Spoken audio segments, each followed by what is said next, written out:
The Indy Star just put a number on Indiana's defensive problem. One scheme, all season. And tonight, Rhyne Howard walks into Gainbridge after a 36-point game.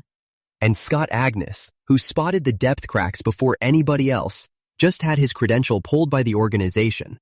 So now we're covering a 4-4 team that's stuck on one defense and shutting out the reporter who called it first. This is Indiana Fever Daily. Today we're digging into what one defensive scheme means for a 6-2 Atlanta team coming in tonight, and why the Fieldhouse Files revocation changes how this story gets told from here. Yeah, it's a lot for a Wednesday. The week kind of earned it.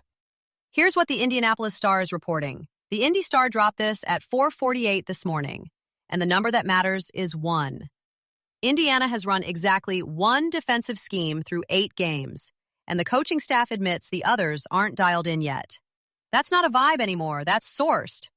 And that changes the whole read on it. The Gustafson 8-for-8 game, Portland giving up 100, all of it. We kept treating those breakdowns like they were situational. They're structural. One scheme isn't a defense, it's a placeholder. Tonight, Rhyne Howard walks into Gainbridge off a 36-point game against Connecticut, and Indiana is meeting her with a playbook their own coaching staff says isn't complete yet.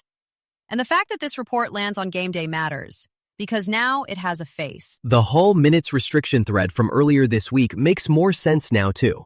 If the wing rotation was being handled conservatively out of camp, that's tied directly to why schemes that need specific personnel haven't been installed. You can't fully lock in a defense without the right people on the floor. Yahoo Sports writes, Bottom line, Atlanta Dream plays the Indiana Fever after Rhyne Howard's 36-point outing in the Dream's 91-75 victory against the Connecticut Sun. Indiana finished 13-9 at home and 13-8 in Eastern Conference action during the 2025-26 season. The Fever averaged 84.9 points per game while shooting 45.6% from the field and 34.6% from three-point range last season. Hi, I'm Mark and I'm the human behind the podcast you're listening to right now. I'm really looking to learn more about what our listeners like and don't like about our shows. So if you're listening and you have opinions about these podcasts, I would love the chance to chat with you personally. There's a link in the show notes with how to get in touch, or you could email me at hello@lanternpodcast.com. Thanks. Now back to the episode. Atlanta is 6-2, Indiana is 4-4, and Rhyne Howard just put up 36 on Connecticut 2 days ago. That's exactly the stress test the Indy Star piece was describing when it said Indiana's defense hasn't been dialed in beyond one scheme. The timing of that report on game day isn't a coincidence. It's the problem staring you in the face tonight. Connecticut couldn't stop her, and Indiana's running fewer defensive looks than Connecticut does. Howard is getting to her spots, and Indiana's scheme count is literally 1. So what's the adjustment supposed to be? And Atlanta comes in without Brianna Jones, which tightens their rotation and probably means Howard gets more of the ball, not less. Indiana needed a favorable injury report tonight, and they didn't get one. Also worth saying out loud before tip, Scott Agness had his credential pulled by the Fever organization today. We've leaned on his depth reporting 3 times this week, so listeners should know the coverage map just changed right in the middle of a slump.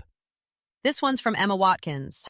They were trying to pick on Caitlin on defensive matchups, and she got called for some fouls, Hull said. That's all that it was. There was just some frustration. That's part of the game. This isn't something that carried over. It's in the moment, and not something that's talked about now in our locker room or later on in the game. Clark thread is closed. She said, I ride for Steph on Monday. Hull confirmed it was defensive foul frustration, and that's the quote. We said this was a player moment, not a crisis, and that's exactly what it was. Honestly, Hull's detail is the useful part. They were picking on Caitlin on defensive matchups. That's not a drama note, that's a scouting note, and it connects straight to the one-scheme problem the Indy Star just put on the record. Right. The sideline camera got the clicks, but Hull just handed us the actual basketball story. Opponents are targeting Clark defensively, and Indiana's flexibility to answer that is, per today's reporting, basically non-existent. Sporting news with Jeremy Barron. Ahead of Indiana's next game against the Atlanta Dream on Thursday, guard Sophie Cunningham revealed how the Fever coaches and players had a much-needed meeting on Monday to go over the unacceptable loss to the Fire. We peeled back all of the layers, and so I think everyone's on a good page right now and we're ready to work, Cunningham told reporters. The Portland loss now has a paper trail. Sophie Cunningham told reporters the Fever held a nearly 2-hour coach and player meeting Monday, called the play in Portland unacceptable, and said it was much needed. That's not spin. That's a team admitting it has a real problem. And what makes that meeting land differently today is the Indy Star confirming Indiana has only run one defensive scheme all season. So what were they talking about for 2 hours? Installing something they should have had 3 weeks ago. That's the pressure point. Cunningham going on record turns this from players are frustrated into players are publicly naming a structural failure. She's not venting on a podcast. She's carrying the message out of the room. Rhyne Howard drops 36 on Connecticut and walks into Gainbridge tonight. If that meeting produced anything, we'll see it in whether Indiana can actually run a second defensive look. Because one scheme against Howard is a disaster waiting to happen. Scott Agness, writing in Fieldhouse Files. Indiana Fever Public Relations informed me via email that my credentialed access to all team events had been revoked. They said it was due to the spread of inaccurate and unsubstantiated information, and cited my tweet about Caitlin Clark being ruled out 100 minutes before they defeated the Portland Fire on May 20th. Scott Agness published the Fieldhouse Files update yesterday. The Fever pulled his credential over a May 20th tweet reporting Caitlin Clark was ruled out about 100 minutes before tip against Portland. The organization called it inaccurate and unsubstantiated, and Agness says it came from a trusted league source, and he stands by it. And there was no sit-down, no conversation, no, here's what we think you got wrong. Just an email revoking access. That's the part that gets me. We've leaned on Agnes's sourcing on the hardship exception signing, on the camp injury report. This is not a guy who's been reckless. The timing is what I can't let go of.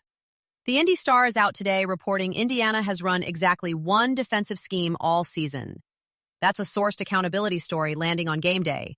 And the organization's most aggressive recent move is cutting off the beat reporter who got the depth issues right first.